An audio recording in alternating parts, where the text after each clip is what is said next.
Tonight, government prosecutors make their move against Sheila Gunn Reid for her book, Stop Notley. I need your help to protect her. It's July 24th, and this is the Ezra Levant Show.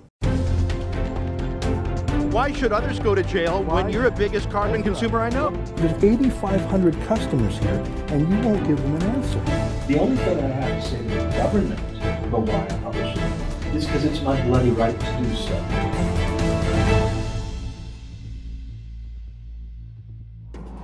For 3 months, we have been privately fighting against an illegal and unconstitutional attempt by the Alberta government to prosecute Sheila Gunn Reid, our star reporter and Alberta bureau chief, for writing her best-selling book, Stop Notley. That book is the most popular book on Alberta politics in 2019, reaching the #2 spot on the Amazon.ca national bestseller list. It was great journalism, and it's Sheila's third best-selling book. She wrote another one about the NDP 3 years ago called The Destroyers, and one just last year about David Suzuki. They're great books, and the Rebel is proud to publish them. But Rachel Notley hated them because Sheila is the toughest journalist in the Alberta Press Corps, one of the few who would ever challenge Notley. Sheila broke more news scoops than any other Alberta reporter these past 4 years, including the incredible scoop that Rachel Notley canceled every single water bomber contract just days before the wildfire tore through Fort McMurray. Notley actually banned Sheila from the legislature as punishment for her reporting, literally sending an armed sheriff to block her from coming into the legislature. And then Notley had Alberta's Justice Department write to us, banning us or anyone connected to us from going on government property anywhere. That's illegal, of course, but Notley didn't care. It was only when her weird Venezuela-style censorship was mocked in the national press that Notley backed down, but she never forgave Sheila. So last year, Notley created a special new hunter-killer office called the Election Commissioner. Not the chief electoral officer, not the guy in charge of running the elections. Alberta's always had one of those, obviously. Notley created a new officer in charge of political crimes and called him the Elections Commissioner. And she hired a disgraced anti-conservative activist named Lorne Gibson, who actually sued the Conservatives in his personal capacity and was laughed out of court. But Notley gave him the last laugh, appointing that unbalanced kook to be the Elections Commissioner to investigate her enemies. And he loved doing it because they were his enemies too. Now, Gibson has taken a run at us several times before, but we've always fought him off, and he's always backed down. In fact, Elections Alberta actually published a series of apologies to us every day for a week on Twitter. Actually, I couldn't believe it, for falsely smearing us earlier this year. They're so dirty over there. But now they're coming to kill us. They're threatening to prosecute Sheila Gunn Reid for her book.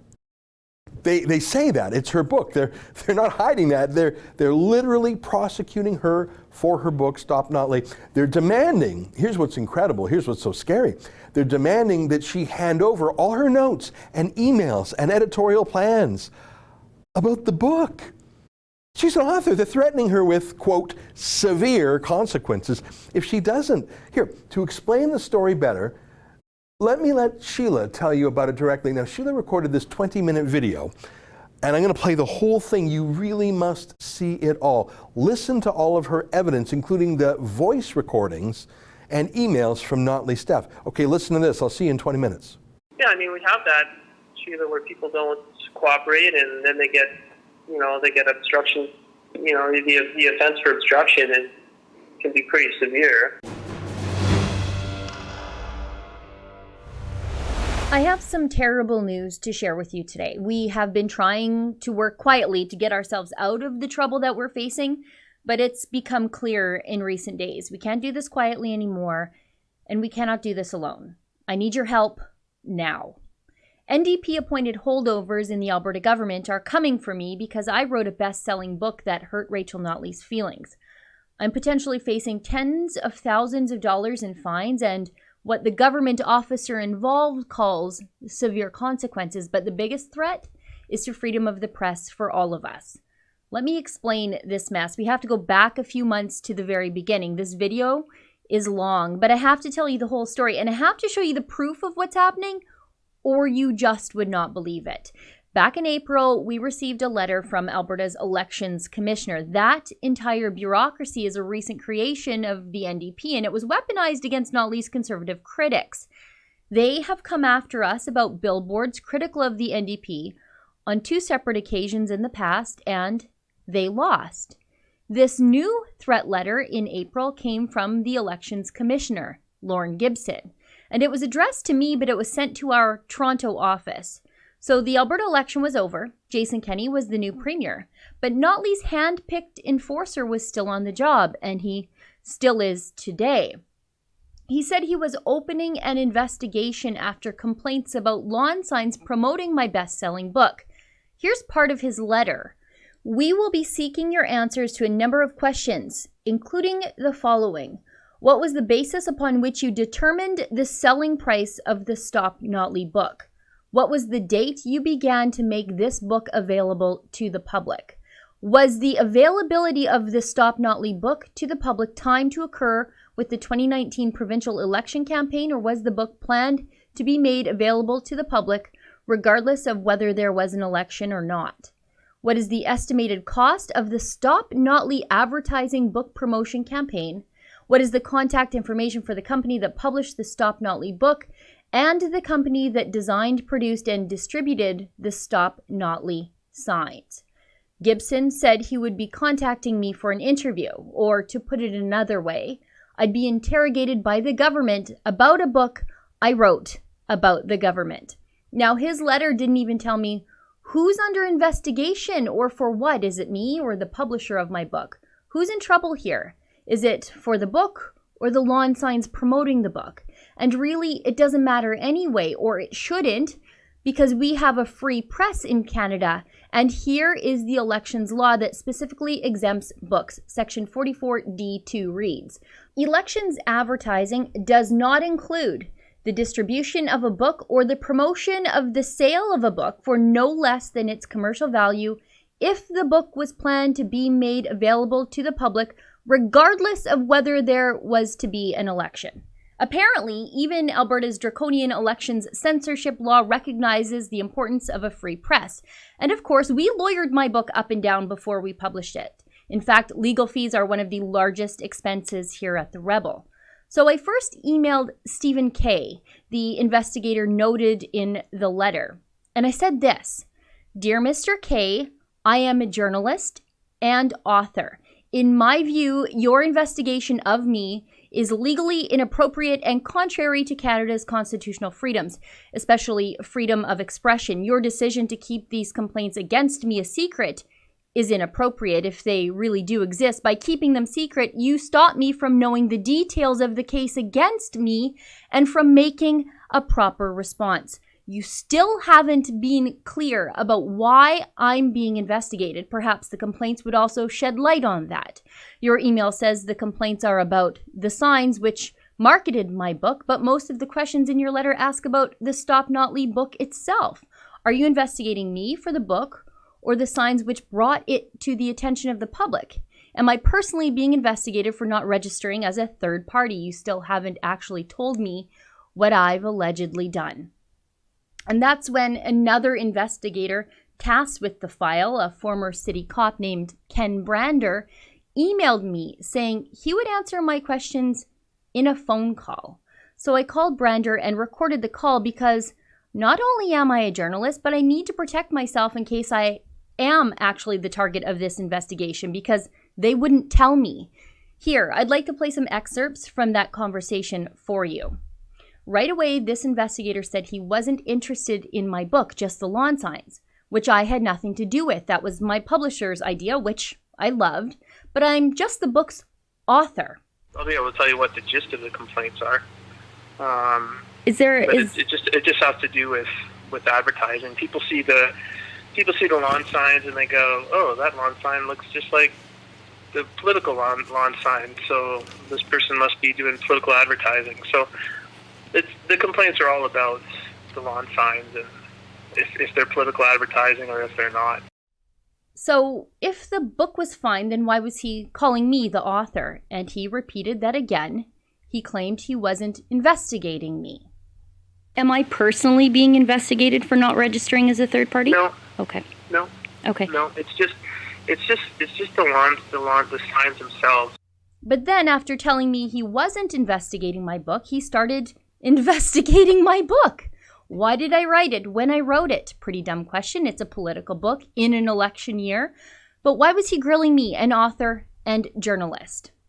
There's something about the timing of the book. So, I'd be looking for just a little bit of background information on like when was the book written, when was it going to be published, or was it like a last minute thing, like that type of thing. At the end of the call, he said he was 90% sure the book was fine, but he still had a lot of questions for me. I guess to be clear, what is it that I have alleged to have done that would break the law? Well, it's alleged that the sign associated to the book, or it's alleged that that lawn sign is election advertising. So for me, the elements that I have to show are that either yes, it is election advertising, or no, it's not election advertising. If it's not election advertising, then it's case closed. If it is election advertising, then the investigation has to continue to see, who's putting it out. Are they registered as a third-party advertiser, or are they not? But the first hurdle is the first element to determine is whether it's election advertising or not. At this point, I'm 90% sure that it's not election advertising. I ended that call by telling him the name of the media freedom lawyer I have, Fred Kozak, who helped me fight back when Rachel Notley illegally banned me from the legislature a few years ago. Yeah, could you share your counsel's name just so I know? Oh, yes, it's Fred Kozak. Fred Kozak? Oh, yes, okay. From Reynolds, Mirth, Richards, and Farmer. I was still unclear, though. Is Brander investigating me as an author or my publisher? Especially since Brander has never contacted my publisher for any of the details he was asking me about. And why does he keep asking me about the book if he's not investigating the book? So I called him a second time. The reason I'm phoning you is I understand that you're the author of the book. So the questions that I have answers to, those final elements that I have to address in the exemption, I believe you probably have the answers to those questions. So at this point, there's no particular person under investigation, like no suspect, to use a police term.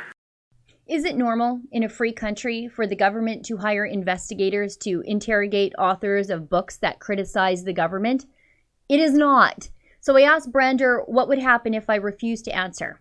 I'm going to play a 2-minute clip of his answer. It's absolutely terrifying. Listen to what he says he'll do to me if I don't answer all of his questions about why I wrote my Rachel Notley book. You've asked me to come by and answer your questions. Now, if I don't do that, can you order me to answer with a summons or something like that, like a subpoena? You want a subpoena? No, I'm just asking you, like if I don't come by and answer your questions about my book, what happens then? Will you issue me a summons? Well, is there a reason that you don't want to clear this up?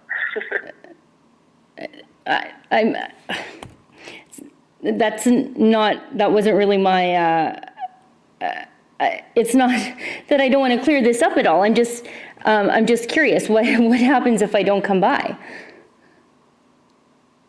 Well, yeah, I mean, there's all kinds of, authorities for the election commissioner to, to not compel, but there are the word is consequences for people that, that don't provide the information and that type of thing.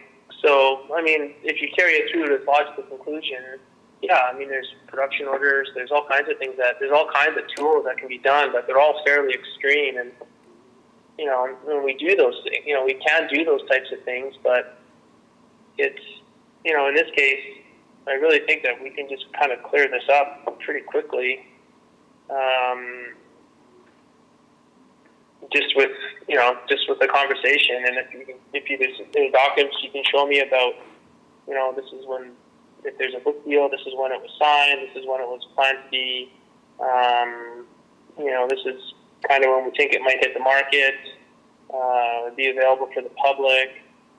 Just, when those first plans started to be made, that type of thing. Just a little bit of background about that. So hang on, again and again, he's told me he's not investigating the book, but he's demanding that I, as the author, agree to be interrogated. And he wants editorial information about the book's plans, any briefing notes, and even editorial emails. Just listen. The area that I can't tick off yet is just the part about the planning of when it was to be made available. And I'm going to see that through things like, either a contract or some type of briefing note or, a schedule or, emails or something like that saying, yeah, this is when I'm starting the book, or even a statement from you. This is when I started writing the book. This is when, it was planned to be, the season or whatever, when we were thinking of releasing the book, whatever. And just in case he wasn't clear, he tells me that if I don't hand over my editorial notes, the consequences will be severe. Yeah, we have that, Sheila, where people don't cooperate and then they get obstruction. The offense for obstruction can be pretty severe. I hope rather it not come to that. I think it's something that we can be cleared up pretty easily. He says it one more time. I'm an author, and he needs my email records. A statement would be good, like a written statement, but if you have any types of email records or anything like that, I think that would probably be get me where I need to be. The government of Alberta has hired an ex-cop, two actually, to investigate a journalist for writing a book in Canada in 2019, not 1984. We've been quietly fighting against this for 3 months at great expense. And we thought we had scared them off, but then last week, I got a call from Brander, the investigator. I'll play it for you. It's a threat. Either I give him all of my editorial records now, or he prosecutes me. Here. Just calling you about this outstanding matter that we have under investigation. I'm just still waiting confirmation from you that you're going to participate in this investigation. There are some documents that we require. It is a lawful request for those documents. We expect that you'll comply. Like I said, I think we're pretty close to being able to conclude the matter, but those documents that we're waiting for, and I can't conclude the matter until we review those documents. So, I'll send you a follow-up email, but we're kind of getting to the point now where we've asked many times. We've sent emails requesting. We've had conversations about it. I'm satisfied that you know what it is that I'm asking for. So I'm hoping that you'll participate, and we can. I think if you participate and provide the documents requesting, I think we can wrap this up. But I can't conclude it until you participate. You can call me when you get a chance, please, Sheila, and get back to me. Let me know what your intentions are. Thanks very much. Bye.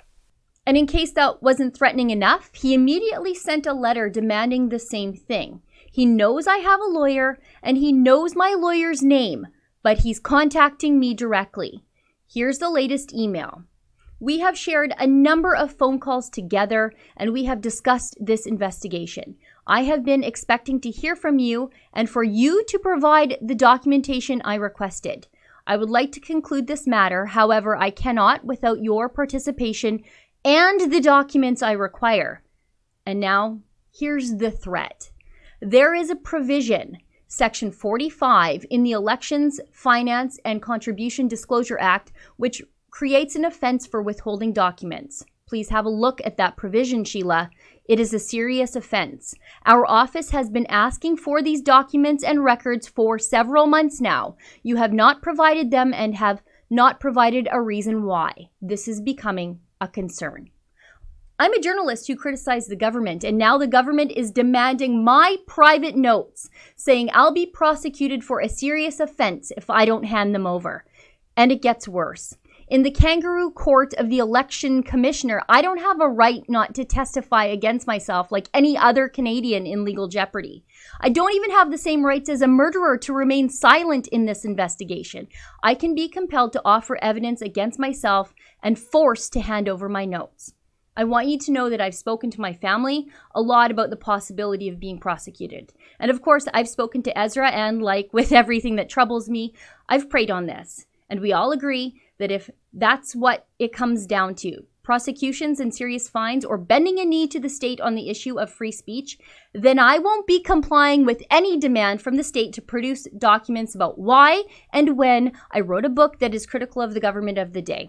I'll do what I have to do, but I won't back down, and I'm not giving in. They are not getting a single thing out of me.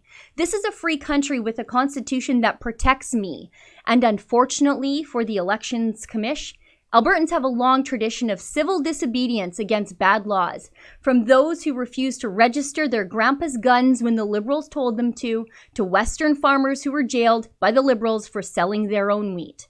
I also want to assure you that I have the full support of the entire Rebel team behind me.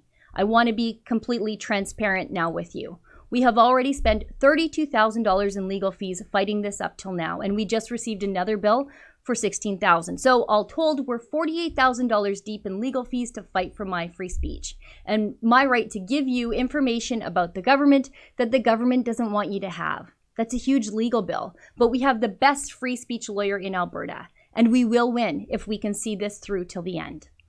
The trouble is, unlike the Elections Commissioner, we don't have bottomless pockets constantly refilled by the taxpayer to go around bullying people. We're crowdfunded by people like you. I fight on because people like you want me to. I'm going public with this today after a 3-month fight because they're coming for me now. I need your help now more than ever. I need your support. I need your help to offset our ballooning legal bills. Can you help me? You can do that at savesheila.com, and please share this video so the whole world knows what Rachel Notley's swamp is still trying to do to freedom of the press in Alberta. But I'm also calling on my friends, my colleagues, my frenemies, and even my enemies in the rest of the media. Now's your time to stand up and be counted. Do you stand for free speech? Do you stand for a free press? Or do you stand aside and say nothing because you don't like me or my boss more than you like being able to say what you want to say when you want to say it without Big Brother weighing in? Is the Edmonton Journal the same one that won a Pulitzer Prize for their fight for the free press against the Aberhart government? Or are they just government pets here in 2019? I promise everyone today we are going to resist every single attempt to bully, interrogate, and intimidate me every step of the way. And when we are done with these people, and when we do win, it's my hope that Rachel Notley's terrible law will be struck down, and the office of the Elections Commissioner as we know it will be no more. If you can help me with this very important fight, please go to savesheila.com. I want to add one more detail about the man who's coming to get Sheila. There are 2 ex-cops being sent after us by Notley's hunter-killer, Lorne Gibson. One of those ex-cops is named Ken Brander. He's the disgraced Edmonton police officer. If you're from Alberta, maybe you know that one terrible day about 15 years ago, he was driving his unmarked police car and he raced it through an intersection in a car chase, but without his siren or his lights on.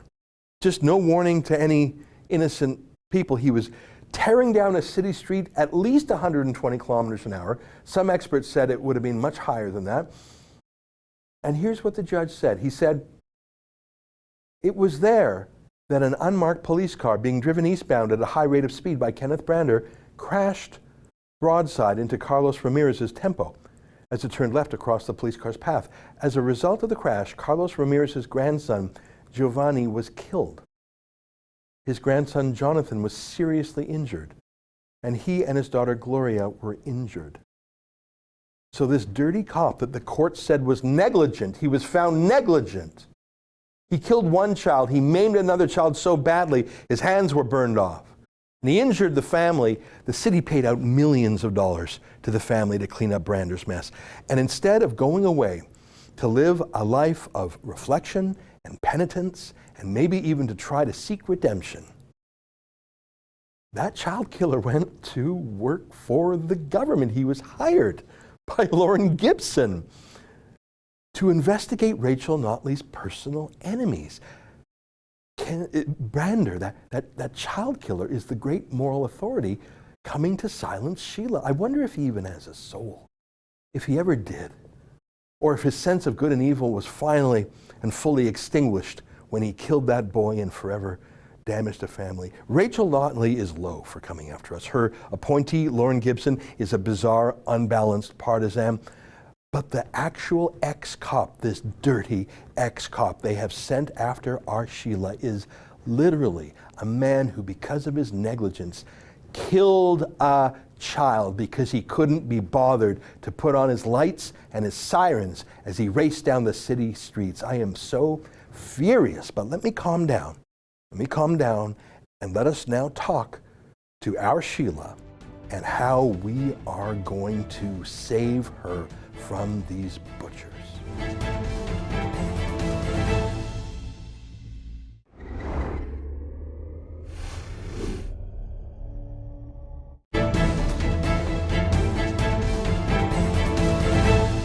And joining me now is a person who the NDP wants to make the victim of the story, but she shall not be made a victim. She shall be our hero and champion, not just for her own interests, but for ours. And by ours, I don't just mean the rebel, I mean ours and yours, and any Canadian who believes in freedom of the press and the right for an author to criticize the government without punishment. Our dear friend, Sheila Gunn Reid. Sheila, great to see you. Hey, thanks for having me on the show. I want to let you know publicly, as I've let you know privately so many times over the last few months, that we stand with you completely, and we will do everything and anything in our power and our resources to defend your rights, and we will protect you all the way. Well, I think that's been evidently clear with the amount of support the company has given me up till now. I think we're approaching nearly $50,000 in legal fees already dealing with the elections commissioner. That's all being paid by the rebel. There's no way that I could ask my family to pay those sorts of legal fees to fight for free speech. And I've been indemnified by the rebel to go out there and fight for the free press here in Alberta. Well, we're grateful to you. And I know this is not the first time, to use an Alberta phrase, this isn't your first rodeo. You have been targeted by Rachel Notley's NDP several times. She kicked you out of the legislature. She banned you from all government events. Other governments have tried the same thing, and we fought back every time. We do keep winning, but they put us through this $50,000, $100,000, $200,000 process.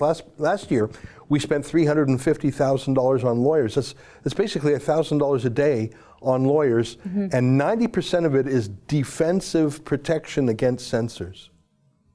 Yeah, I think a lot of people don't really realize how often we turn to our lawyers to make sure that we aren't crossing any sort of legal lines when we go after the people in power that we're critical of, because these people would love to see the rebel shut down. They'd love to see us slapped with libel lawsuits. They'd love to use lawfare against us to bankrupt us. So we are very careful. I guess we use lawyers like a prophylactic to make sure that we don't get ourselves in trouble when we're doing our stories. And it's so important because any mistake that we do make, any line that we do cross, is just another reason for our critics to try to shut us down. Yeah, I mean, this whole conversation is absurd. You wrote a book about the Premier of Alberta, criticizing the Premier of Alberta. It couldn't have been more transparent. Everyone knows where you're coming from. You are an accountability-style journalist who has been covering Rachel Notley her whole time as Premier. You've had best-selling books before. None of this is remarkable in any way. None of it is unusual. Journalists publish books. Authors publish books. They are often opinionated. There is nothing strange or unusual or remarkable here other than your success is great. For them to prosecute you, investigate you, threaten you, and try to cut you off from us, try to cut you off from your lawyer, talk to you directly instead of your lawyer, talk to you instead of... I've never received a letter from these people, even though I am the publisher. The Rebel and I are your publishers. We're the ones who did the business side of things. They're picking on you and they're not coming for us, and I find that noteworthy and frankly despicable. Yeah, I think it's pretty tricky. You can see in the voice, in the phone calls that I recorded with the investigator, Ken Brander, we're cordial enough, for sure. I'm not a miserable person, but I am completely aware that it is his job to trip me up and catch me doing something wrong. And I've done nothing wrong. But the fact that he persists in communicating with me, when I've told him from the very beginning who my lawyer is and that he should be communicating with my lawyer, or that I would be getting in touch with my lawyer, and yet he still insists on talking to me and, talking to me very casually. And another thing he's refusing to do is refusing to send answers to my questions in writing. He prefers to speak to me in phone calls. I find that entirely unprofessional and pretty darn tricky. I think it's his goal. I mean, he's a former police officer. It's his goal to try to trip me up and, get me to say or admit to doing something wrong when I've done nothing wrong. Yeah. I had not heard of Ken Brander before. Why would I? He's a former cop from Edmonton. I think he left the force about 15 years ago. I lived in Edmonton for a few years, but I never heard of him. Why would I? But I see now, just from Googling his name, that he didn't leave the force as a hero. He didn't retire after 40 years of service. He left in disgrace and shame. And I don't want to get into details because it's not an important part of the story, but it is part of the story here. He was racing his police car, his unmarked car, on the street. He was chasing someone. He did not put his siren on. He did not put his flashing lights on. And he was racing 120, 130 kilometers an hour on a city street, and he hit a car of a family. He immediately killed one, he killed one child. The gas tank exploded, it burned the hands off another child. It injured others in the car. He killed a child and maimed for life another child, and a court found him, quote, negligent. They didn't say he committed a crime, but they said he was negligent and he was unreasonable. He killed a child, he ruined lives, and instead of resigning in disgrace and going away to find some sort of redemption in life, he has found himself investigating journalists and threatening to prosecute journalists. I'm sorry, I refuse to take any moral lessons from a child killer, Sheila, and I know that people might say, what's that got to do with it? Well, that's the kind of people telling you you don't have your constitutional freedom of speech. I think this Ken Brander should spend a lifetime in repentance for killing a child.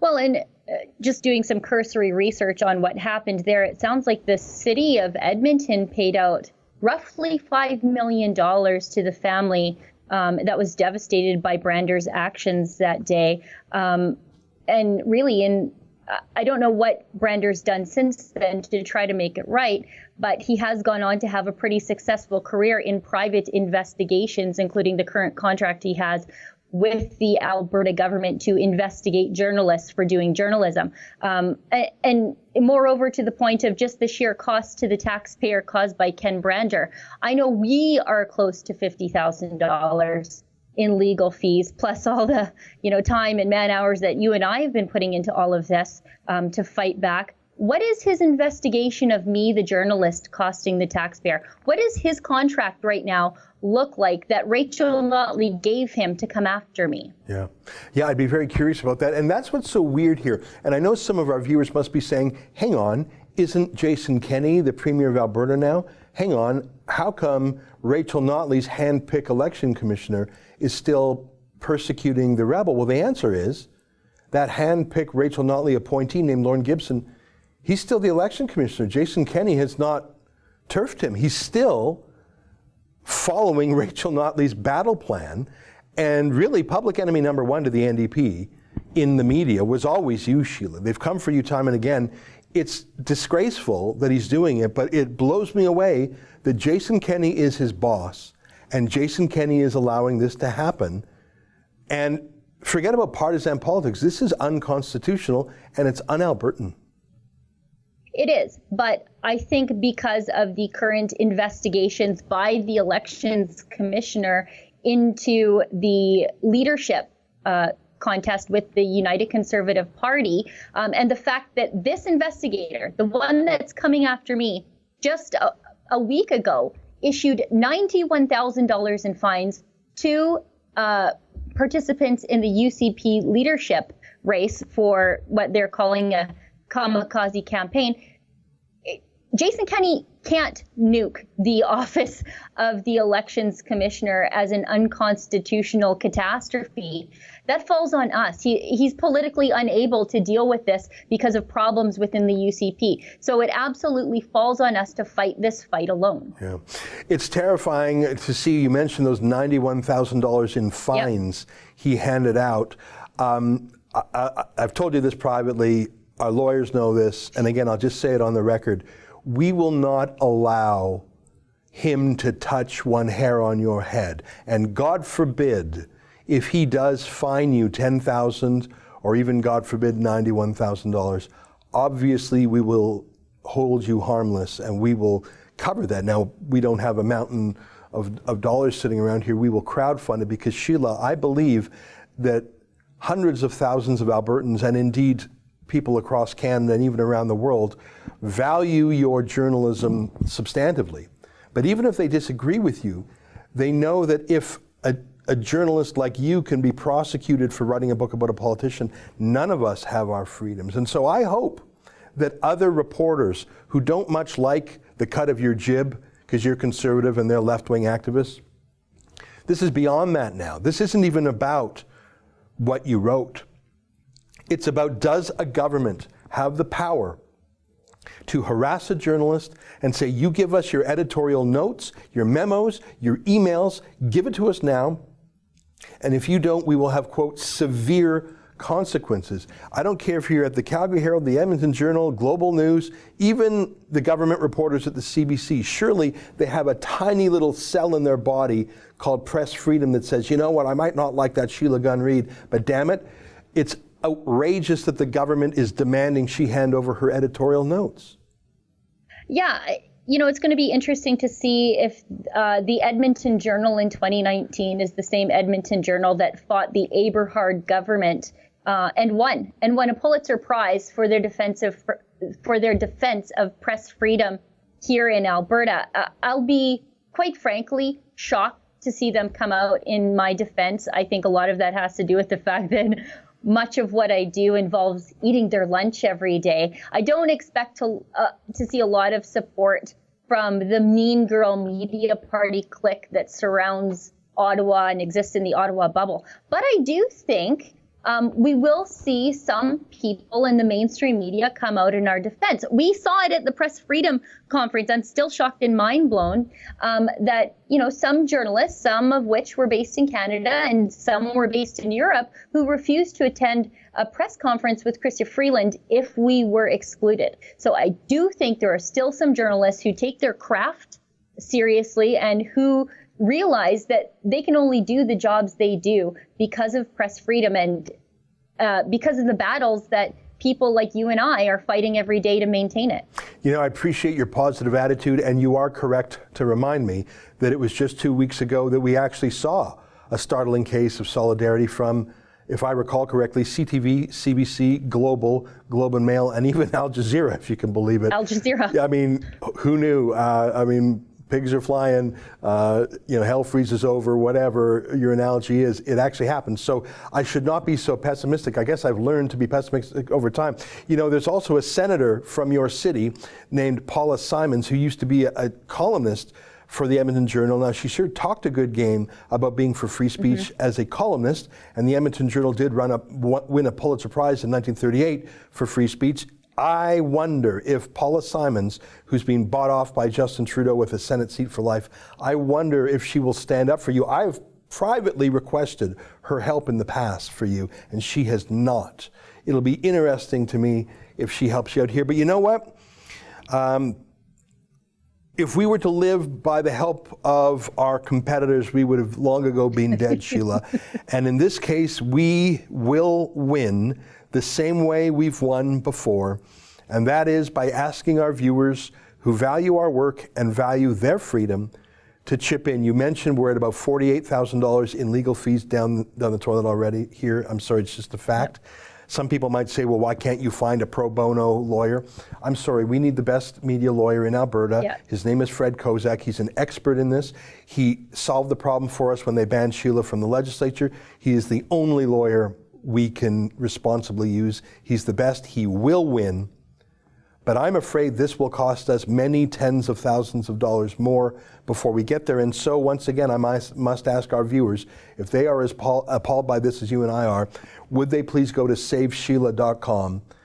And when I say I'm going to indemnify Sheila, that's really what I mean, because I don't have $91,000 in my pocket or $48,000. I've got to ask for our viewers. So please help me help Sheila, and we're going to take care of her, and we're going to take care of the rebel, and we're going to take care of media freedom in Alberta, even if no one else will. Last word to you, Sheila. Well, I predict that the investigators are going to move on us pretty quickly here. They were a little bit more, not pleasant, that's not the right word, and they have been running out of patience with me, but they've been more tolerant of working with us as long as we were keeping the secret of what they were trying to do to us. Now that we've gone public, I think things are going to start happening pretty fast, and I think it's really important that people frankly help us as quickly as they can. Yeah. Well, let me just throw one more comment there, and before I let you go, thank you for your time. It is true that we first got their threat letter in April, but we made the decision to resolve it. Obviously, we would never sell out our freedom. But look, we're in this business to be journalists, not to litigate. So let's see if we can handle this. Let's see if we can just, we don't need another battle. We did not rush to this battle. You emailed him, you phoned him, he emailed you, he phoned you, letters back and forth. And instead of resolving it, it just made them angrier. And as we've just played for everybody, they started to make the threats. And those threats seem so qualitatively different now. They're threatening consequences, they're threatening severe punishments, they're threatening fines, they're threatening subpoenas and summonses. And we just had to pull the trigger on this now. We had to go public and blow the whistle on this now, because they're coming to get us, and our attempt to try and diplomatically make the problem go away has failed. These guys are killers, and I mean that literally. Ken Brander is if someone's willing to brazenly, continue policing after killing a child, he has no compunction about going after journalists. He's a disgusting person. I'm sorry, I don't say that about people in general, but what he did for him to still show his face and to go to work prosecuting journalists is something I'll never forgive, let alone the family. And we stand by you, Sheila, and let me just end it on that note. And let me encourage everyone to go to SaveSheila.com. I am furious that we have to do this again, but that is what we do. Sheila, thanks for staying so strong. Thanks for being such a pillar. Other people would have collapsed. You did not. Well, like you said off the top, I have the support of the entire Rebel team, and I'm firmly grounded in my faith and my family, and I have all the support of the viewers at home who are cheering for us to continue to fight every single day. Yeah. You know what? I hope you don't mind. This is a private conversation you and I held, and if you want, I'll delete this from the interview. But you told me that you talked to your family about the possibility of jail time if you don't pay the fines, and if you're held in contempt, theoretically you could be sent to jail over this. And I said to you, Sheila, there's no way I'm going to tell a mom of 3 to go to jail. And you told me that you spoke with your family and that they actually are so supportive of you that they would stand by you if you made that choice. And I hope I'm not embarrassing you or telling tales out of school, but when you said that, I thought, my God, if you're willing to go to jail, I must do everything in my power to support you and protect you and all of us. Well, it is true. We joke around the house here, the kids could use the break from me anyway, but I think it's so important that at the end of the day, I'm not just fighting for my free speech, but theirs also. Well, thank you, my friends. I will do everything I can. Our whole team is united behind you. It's so important that your family is united behind you. They're great. They're just great. They share you with us every day. And on behalf of our viewers around the world, I pledge to you we will do everything, everything, everything, everything to protect you. And I would call on our viewers to help me keep that promise at SaveSheila.com. Good luck, my friend. Thank you. All right. Stay with us. My final thoughts are next.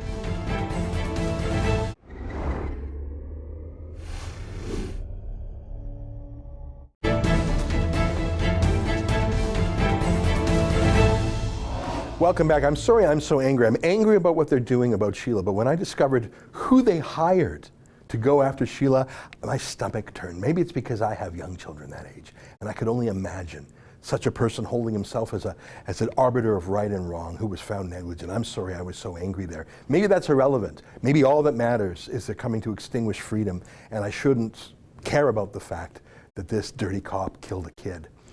I don't know. Sorry, it's hard for me. I'm a dad. Maybe if you're not a dad, it doesn't sting you as much. But I swear on the altar of God, I swear to you as my viewers, and I swear on my conscience, and I swear to my friend Sheila that I will do everything I can to stop them from coming for her. I will use every penny we have. I will use every penny I have.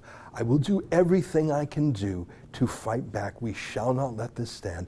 Do you know what Alberta's motto is? It's strong and free. It is not a place where we prosecute or investigate journalists for criticizing the government. And I am deeply proud that Sheila told me privately, and she confirmed later on the phone to me that she's okay with me saying it to you publicly. She said to me that she would go to prison before she bent the knee to this disgraced crew. And I said to her, I would never ask a mom to go to prison. Your kids need you. But she said she she talked with her family, and they all supported her. What an amazing woman with an amazing family. And if she is willing to go to prison for our freedom, should we all not do whatever we can for her? And I will, but I need your help. I need your help. We have incurred $48,000 fighting this privately so far.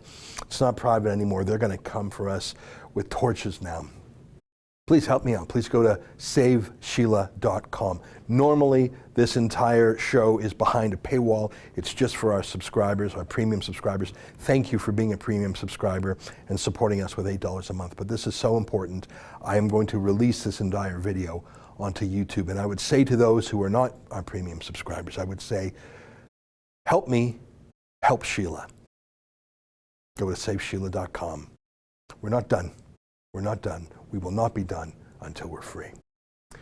Thank you on behalf of all of us here at Rebel World Headquarters, to you at home. Good night, and keep fighting for freedom.